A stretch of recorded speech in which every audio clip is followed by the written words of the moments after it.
Hello everyone, divine channel में आप सभी का स्वागत करती हूँ। मैं हूँ दीदी। कैसे हैं आप? आई होप आप सभी स्वस्थ होंगे, सुखी होंगे और सुरक्षित होंगे। आज की जो रीडिंग है वो कलेक्टिव जनरल रीडिंग है, टाइमलेस रीडिंग एंड टॉपिक आपके पर्सन की करंट फीलिंग्स आपको लेकर के क्या है हम यहाँ देखेंगे। आपको रहना है पॉजिटिव, कर देना है वीडियो को लाइक, चैनल को सब्सक्राइब अगर अब तक नहीं किया है तो। चलो जल्दी से देख लेते हैं आपके पर्सन के मन में आपको लेकर के क्या चल रहा है, क्या सोच है उनकी। Angels, universe and divine please guide करिए। और हम यहाँ पर कार्ड्स निकाल रहे हैं। सबसे पहला कार्ड यहाँ पर आ गया है टेम्परेंस का। ठीक है, तो मैं यहाँ पे कार्ड सारे रख देती हूँ सो दैट कि आप अच्छे से देख पाएँ बाद में। यहाँ पर है क्वीन ऑफ कप्स का card, okay, and here is king of wands. ठीक है, और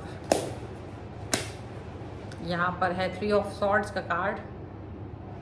ठीक है, and here is seven of swords का कार्ड है ये।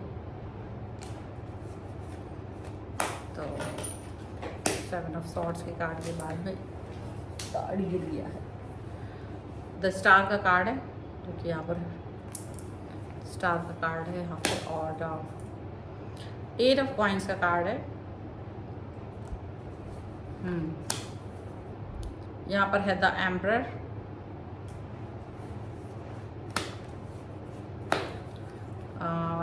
द हाई प्रीस्टेस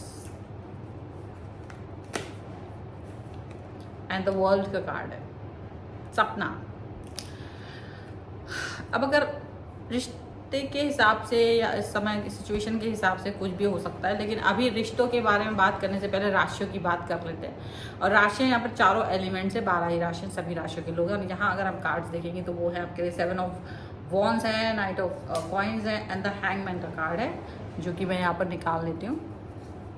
आपको दिखाऊंगी कि ये आपके बारे में सोच है, जो आपकी खुद की सोच है इस रिश्ते को लेकर के। और डेफिनेटली यहाँ पर ऐसा दिख रहा है कि आप बहुत स्टक फील कर रहे हो, काफ़ी ज़्यादा ब्लॉक फील कर रहे हो, स्टक फील कर रहे हो। पॉजिटिविटी आपकी लाइफ में आ तो रही है बट आप अंडरस्टैंड नहीं कर पा रहे हो कि आपको किधर जाना चाहिए। पॉजिटिविटी इनके साथ जाने में है या पॉजिटिविटी इनसे दूर जाने में है। आपको ये पॉजिटिविटी किस तरह से देखनी है ये आपको समझ में नहीं आ रहा है। ये पर्सन जिस भी तरीके से आपके साथ में बिहेव कर रहे हैं वो बिहेवियर बहुत ही गंदा है, ऐसा आपको दिख रहा है। ठीक है, मुझे ऐसा लग रहा है जैसे आप इस रिलेशन में बहुत सफ़र कर रहे हो, इस रिश्ते में आपने काफ़ी कुछ सफ़र किया है। और ये पर्सन जो है ना आपके साथ में मे भी ऐसा भी हुआ है, पंचिंग बैग बना दिया आपको, फुटबॉल की तरह आपको बना दिया है, पंचिंग बैग की तरह आपको बना दिया। और आप इस समय पर ये सिचुएशन में से दो चार हो रहे हो, आप इस सिचुएशन के साथ में जी रहे हो, आपको बहुत ज़्यादा प्रॉब्लमेटिक सिचुएशन का सामना करना पड़ रहा है। ये सब क्यों हो रहा है? ये सब इसलिए हो रहा है क्योंकि एक समय पर आपने इस व्यक्ति को सबसे ज़्यादा इम्पॉर्टेंट व्यक्ति समझा था, सबसे ज़्यादा इम्पोर्टेंस दिया था लाइफ में आपने। और वर्ल्ड के कार्ड के साथ में ये चीज़ यहाँ पर दिख भी रही है कि आपने अपने पर्सन को सबसे ज़्यादा महत्व दिया, सबसे ज़्यादा महत्वपूर्ण व्यक्ति के रूप में इनको देखा और इनको हर उस गलत चीज़ से दूर रखने की कोशिश की जिसमें कि ये जाने की कोशिश करते थे। तो आप इनको जस्ट दूर रखना चाहते थे, आप नहीं चाहते थे कि वो जो व्यक्ति जिससे आपने प्यार किया है वो किसी भी तरीके की गलत शोहबत में पड़े, गलत तरीके की आदतें हों उसकी, आप ऐसा कुछ नहीं चाह रहे थे। और इसी वजह से आप इस व्यक्ति को बहुत ज़्यादा प्रोटेक्ट करके रखते थे, बहुत ज़्यादा प्रोटेक्ट करके आपने इस व्यक्ति को रखा। और एक ऐसा व्यक्ति आपको ये मतलब आपको भी ऐसा लगता होगा कि ये जो पर्सन है वो कुछ इस तरीके के हैं कि मतलब अपने दिल की बात आपसे नहीं कहते, बड़े शर्माते हुए से रहते होंगे, बहुत ज़्यादा मन में क्या रखते हैं क्या नहीं रखते आपको कुछ समझ नहीं आता होगा। आप काफ़ी ज़्यादा ऐसा फील करते होंगे कि यार इसके मन की जो बातें हैं ना मुझे तो समझ नहीं आ रही है, बट ये पर्सन मुझसे प्यार बहुत करता होगा और इनको आपने बहुत अंडरस्टैंडिंग दी होगी, बहुत प्यार। इनको रूठने पर आप ही जाके मनाते होंगे, गलती किसी की भी हो इससे कोई मतलब नहीं, बट आप इस व्यक्ति को बहुत अच्छा समझते थे, आप इस व्यक्ति को बहुत अच्छा कनेक्शन आप इनको देना चाह रहे थे। ये एक चीज़ यहाँ पर नज़र आ रही है और इस चीज़ का इन्होंने काफ़ी फ़ायदा भी उठाया है। मुझे ऐसा लग रहा है कि इस सिचुएशन में इन्होंने कहीं ना कहीं आपको धोखा भी दिया है, थर्ड पार्टी सिचुएशन।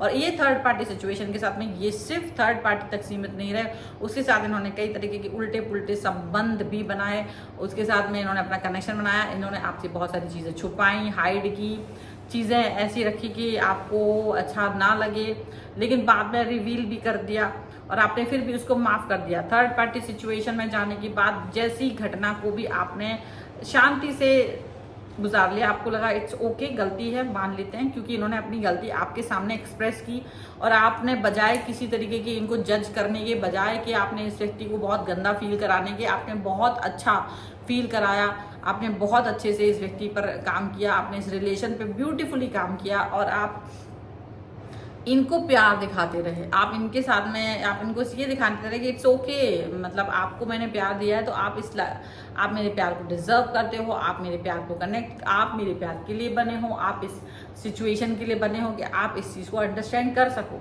तो आपने ये चीज़ को इनको हमेशा समझाने की कोशिश की, आपने ये चीज़ को अंडरस्टैंड करने की कोशिश की कि एक्चुअली में रियल लव क्या है। रियल लव जो होता है वो ये है जो आपने इनको किया था, और इन्होंने अपने आप को हील किया, क्योंकि हो सकता है जो थर्ड पार्टी के साथ ये जब गए थे तो मे बी उस थर्ड पार्टी ने इनको अपनी लाइफ से निकाल दिया और फिर ये रोते धोते आपके पास आए, आपसे हाथ पैर जोड़े और अपनी सब सच्चाई तो बताई, पर आप इसको स्वीकार नहीं करना चाह रहे थे। बट एनी हाउ आपने एक्सेप्ट कर लिया कि चलो गलती हुई है, माफ किया, प्यार फिर से दिया, फिर से एक्सेप्ट किया, दोबारा मौका दिया ऐसे व्यक्ति को, दोबारा से कनेक्ट हुए आप इस व्यक्ति के साथ में और आप प्यार दिखाते ही रहे। लेकिन इस व्यक्ति ने कहीं ना कहीं आपके साथ में फिर से आपके पीठ में छुरा घोंपते हुए आपके साथ मिसबिहेव करना शुरू कर दिया, आपको इग्नोर करना, आपको ब्लॉक करना, आपके साथ डिस्टेंस में चले जाना, आपसे बात ना करना, ये सारी चीज़ें इन्होंने की हैं। ये सारी बातें जो इन्होंने ना की हैं, आपको ये चीज़ समझ नहीं पा रहे हो कि अचानक से इन्होंने ये वही गंदा वाला व्यवहार आपके साथ क्यों किया, जबकि आपका बिहेवियर इनको लेकर के काफ़ी अच्छा रहा है, आपने इनके साथ अच्छे बिहेव किया, अच्छा सब कुछ करने के बाद भी ये पर्सन आपसे एक डिस्टेंस मेंटेन कर रहे हैं, आपको हर जगह से ब्लॉक करके रखा हुआ है और वही हरकतें वापस से नहीं बात करनी है, नहीं कुछ करना है, नहीं अच्छे से रहना है, मूड स्विंग होना, आपको हर तरह से ब्लॉक कर देना, आपसे कनेक्ट ना होना, आपके साथ में किसी तरीके का सिचुएशन को सही ना करना, बहुत सारी चीज़ें आपने मेंटेन की, बहुत सारा आपने मिन्नतें की, बहुत सारी चीज़ें को आपने ठीक करने की कोशिश की, लेकिन ये हर तरह से आपको गलत ही साबित करते रहे, ये हर तरीके से आपके साथ में गलत तरीके से बिहेव करते रहे। वो चीज़ इन्होंने आपके साथ की जो आपने कभी कल्पना नहीं की थी, आपको हर जगह से ब्लॉक करके हर तरह से अच्छा मतलब एक तरह से पंचिंग बैग और समझ लिया, आपको फुटबॉल समझ लिया आपको कि जब जी में आया तब ये आपके पास आ गए, जब जी में आया तो आपसे डिस्टेंस में चले गए, आप इनके आगे पीछे घूम रहे हो, आप इन्हें प्यार दे रहे हो, आप इन्हें एक बार फिर से मौका दे रहे हो और ये पर्सन आपको स्टक कर रहे हैं। आप लॉयल एंड ऑनेस्ट बने हुए हो पर ये आपकी लॉयल्टी एंड ऑनेस्टी की धज्जियां उड़ा रहे हैं, अचार डाल रहे हैं। आप हमेशा से इनके प्रति प्यार दिखाते थे, आप हमेशा से इनको एक हमदर्दी, आपके दिल में एक कॉर्नर में इनके लिए हमदर्दी रही, तो इसलिए आपने इनको प्यार दिखाया, इसलिए आपको लगा कि इट्स ओके, अगर इसने गलती की है तो कोई बात नहीं, मैंने इसको प्यार देना है। और वही चीज़ आपकी गलती रही, क्योंकि आप इस व्यक्ति को प्यार देना चाह रहे थे, क्योंकि आप चाह रहे थे कि ये व्यक्ति अंडरस्टैंड करे, क्योंकि आप चाह रहे थे कि ये व्यक्ति आपके साथ में रिलेशन को बेहतर समझे, और यही आपकी गलती थी, यही चीज़ आपकी गलती रही। शायद आपको ये चीज़ बाद में रियलाइज हुई और अब लेकिन आप बहुत परेशान हो, क्योंकि इसने फिर से आपके साथ में जो आपकी शांति को भंग करने की कोशिश की है, बट अभी आप को फिर से शांत रहने की ज़रूरत है। अब आपको इसके पीछे जानने की जरूरत नहीं, अगर इन्होंने आपको ब्लॉक किया, अगर आपके साथ में बुरा व्यवहार कर रहे हैं, अगर ये आपसे कनेक्ट नहीं हो पा रहे हैं, तो इनके पास वापस से जाके आपको पंचिंग बैग बनने की ज़रूरत नहीं है, फुटबॉल बनने की ज़रूरत नहीं है, इनको फिर से दिलासा देने की ज़रूरत नहीं है, इनके बारे में फिक्र करने की ज़रूरत नहीं है, क्योंकि ये जो पर्सन है वो वैसे भी एक स्थान पर रुकने वाले पर्सन नहीं है। इनके अंदर का जो ईगो है वो इनको कंफ्यूज कर रहा है, इनका ईगो इनको भ्रमित कर रहा है, और जब इंसान अपने ईगो के साथ जीता है तो वो भ्रम में जीता है, और ये भ्रम जाल इनको बहुत ज़्यादा भारी पड़ने वाला है, ये भी आप याद रखिए। ये भ्रम जाल जो है ना आपको बहुत ज़्यादा दिखाई देगा आने वाले कुछ समय में कि ये इतना ज़्यादा भ्रमित है और ये इतने ज़्यादा परेशान है कि पूछिए मत। आपको अंडरस्टैंड करने के लिए बजाय ये दूसरे लोगों को अंडरस्टैंड कर रहे हैं, ये यूनिवर्स से बोल रहे हैं कि इनके साथ सब लोग गलत हैं, जबकि ये दूसरों के साथ गलत हैं। तो अब ये इनको कौन समझाए कि बेटा तुम ही गलत हो, दूसरा कोई तुम्हारे साथ गलत नहीं है, तुम ही गलत हो, तुम्हारी ही सोच गलत है, तुम्हारी ही थॉट गलत है, ये चीज़ें यहाँ पर दिख रही हैं। एंड पॉजिटिविटी की वजह से या जो भी कह लीजिए, आप अपने आप को स्टक फील जरूर कर रहे होंगे इस सिचुएशन में, आपको दुख हो रहा होगा कि आपने जितना भी इसके साथ व्यवहार किया आपको दुख मिला, लेकिन ये कार्मिक रिलेशन था तो आप इससे दुखी मत होइए। आपके थोड़े बहुत कर्मा, ठीक है हम भी गलत नहीं है, मतलब हम भी परफेक्ट नहीं होते ना, हर व्यक्ति परफेक्ट नहीं होता। तो अगर आपने परफेक्शन आपका नहीं था तो आपको थोड़ा बहुत सजा मिल गई, चलो ठीक है, ये कर्मा थे आपका कट गया। अब आप इसमें स्टक मत होइए, अब आप रोइए मत, अब आप दुखी मत होइए, क्योंकि दुखी होने का वक्त आपके लिए नहीं, दुखी होने का वक्त तो इसी व्यक्ति के लिए। ऑलरेडी अगर ये आपको ब्लॉक करके इधर उधर भाग रहे भटक रहे तो लेट देम, उनको भटकने दीजिए। उनका भटकाव आप नहीं रोक सकते। अगर आप सोच रहे होंगे कि मैं इसका भटकाव रोक दूं, मैं इसको एक सही पथ पे ले जाऊं, कोई इसके साथ कुछ बुरा ना कर पाए, तो देखो ऐसा है कि हम किसी के लिए कुछ नहीं कर सकते, वो अपने लिए ही कुछ नहीं कर सकता है तो हम कैसे उसके बारे में बहुत कुछ अच्छा कर सकते हैं, हम भी उसके लिए कुछ नहीं कर सकते हैं। तो जिसको जिस दिशा में जाना है उसे जाने दीजिए, क्योंकि वो आप तक पहुंचा ही है, यूनिवर्स ने पहुंचाया कि चलो एक व्यक्ति उसको एक समझाने वाला मिल गया, एक ऐसा व्यक्ति जो उसका पंचिंग बैग भी बन गया, एक ऐसा व्यक्ति जो उसको फिर से दोबारा मौका भी दे देता है, और उसके बाद भी देखो वो फिर से वही भटकाव में जा रहा है। तो अब ये उसकी नियति है, आप उसमें कुछ नहीं कर सकते। और वो यूनिवर्स को भले ही कुछ भी कहे, लेकिन यूनिवर्स ने उसको सारे मौके दे दिए हैं, अब वो उन मौकों को नहीं भुना पा रहा है, ये उसकी गलती है। तो फिलहाल के लिए ये रीडिंग है। अगर आप इस पर क्लेम करना चाहते हैं वीडियो लाइक कर दीजिए, चैनल सब्सक्राइब कर लीजिएगा अगर अब तक नहीं किया है तो।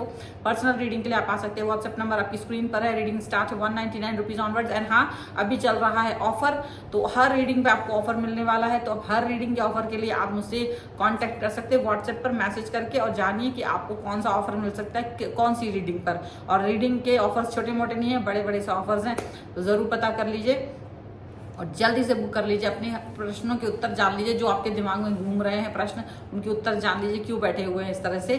चाहे वो कुंडली हो, एस्ट्रोलॉजी वास्तु के हिसाब से हो, या एस्ट्रोलॉजिकली हो, या न्यूमरोलॉजिकली हो, या फिर टैरो कार्ड, किसी भी तरीके की रीडिंग आप ले सकते हैं। सभी पे ऑफर चल रहा है राइट नाउ। सो आपको ये वीडियो कैसा लगा मुझे कॉमेंट बॉक्स में जरूर बताइएगा, और आप चैनल सब्सक्राइब जरूर कर लीजिएगा अगर अब तक नहीं किया है तो।